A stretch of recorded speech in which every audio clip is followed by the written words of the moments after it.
Hello YouTube. It is Burbazooka. The most effective exercise for weight loss named. Interval running is the most effective strategy when fighting overweight. This was stated by American scientists after analyzing the results of 75 studies.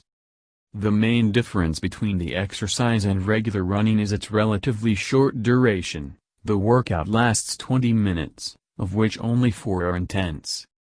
At the same time, interval jogging is amazing, with 40% more fat loss than a standard high-intensity workout.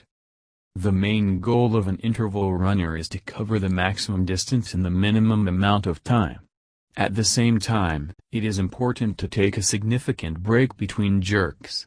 For example, a person can run a certain distance at high speed for a minute, and then go to a brisk walk or jog. After 4 minutes, you should again make a minute spurt. Thank you for your time and attention listening to me. Don't forget to hit the like button and subscribe to our channel. You can also click the bell sign to be informed about new videos. Have a great day.